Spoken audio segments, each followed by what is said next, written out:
केंद्र सरकार ने यूट्यूब वीडियो और BBC documentary India the Modi question के लिंक साझा करने वाले ट्विटर पोस्ट को ब्लॉक करने का निर्देश दिया है, जिसमें दावा किया गया है कि यह भारत की संप्रभुता और अखंडता को कमजोर करता है और प्राधिकरण पर आक्षेप और दूसरों के बीच सर्वोच्च न्यायालय की विश्वसनीयता पर सवाल खड़े करता है।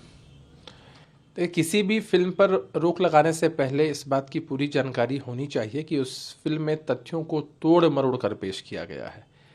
इस फैसले से कहीं ना कहीं केंद्र की सरकार की इनसिक्योरिटी दिखती है।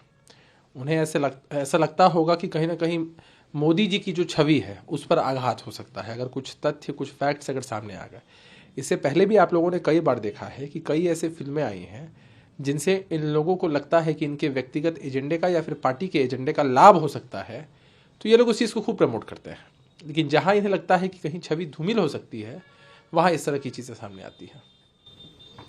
सेवानिवृत्त न्यायाधीशों, सेवानिवृत्त नौकरशाहों और सेवानिवृत्त सशस्त्र बलों के दिग्गजों ने बीबीसी विचित ब्रिटिश शाही पुनरुत्थान के भ्रम का खंडन करते हुए यह एक बयान पर हस्ताक्षर किए हैं।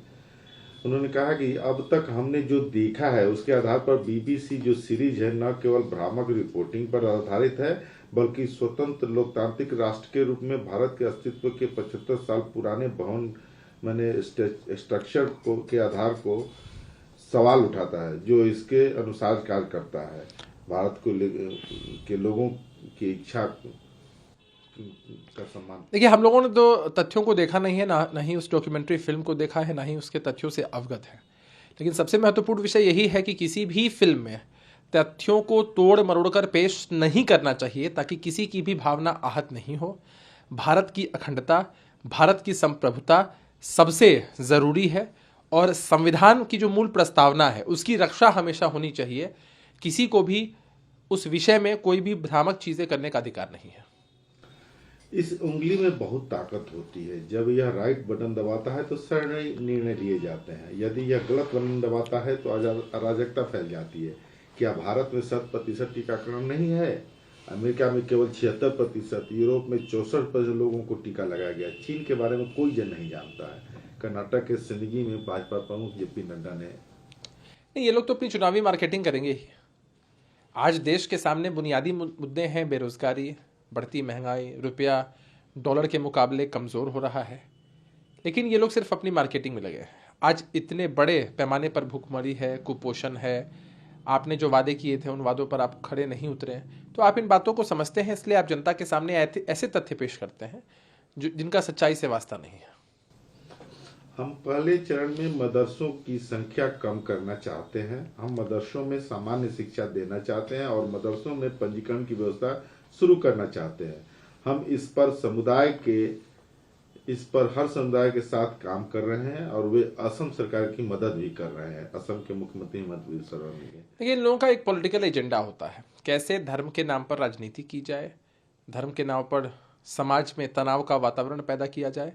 पॉलिसी बनाने के लिए तो कोई भी सरकार स्वतंत्र होती है, मेजॉरिटी की सरकार होती है, जनता के हितों को ध्यान में रखते हुए पॉलिसीज तो बनानी ही चाहिए। लेकिन यह भी सच है कि भारतीय जनता पार्टी का एक पॉलिटिकल एजेंडा होता है जिसको ये लोग अपने कार्यों से साधने की हमेशा कोशिश करते हैं।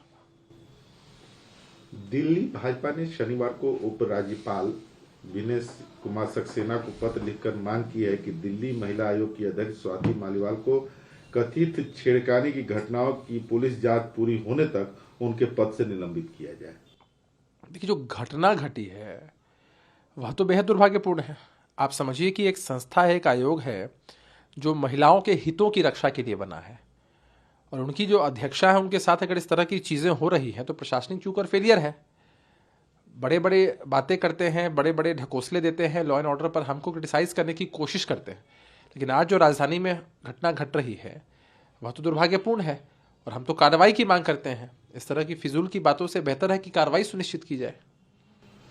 भारत जोड़ो यात्रा ऐतिहासिक कार्यक्रम के 130 दिनों के बाद कांग्रेस को देश की जनता से पर्याप्त इनपुट मिला। पैदल चलते हुए लाखों लोगों ने राहुल गांधी से बात की।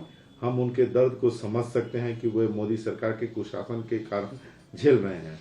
हाथ से हाथ जोड़ो अभियान जो है 26 जनवरी से शुरू होगा। अब केसी वेणुगोपाल ने कि हर पॉलिटिकल पार्टी को यह स्वतंत्रता है कि अपने हिसाब से वो लोग कोई भी पॉलिटिकल प्रोग्राम चला सकते हैं। और इसी बाबत आपने देखा कितनी लंबी यात्रा राहुल गांधी जी के नेतृत्व में कांग्रेस पार्टी ने निकाली, उनको जनता का समर्थन भी मिला। अन्य पार्टियां भी यात्राएं निकालती हैं, हमारे नेता नीतीश कुमार जी भी लगातार समाधान यात्रा पर हैं।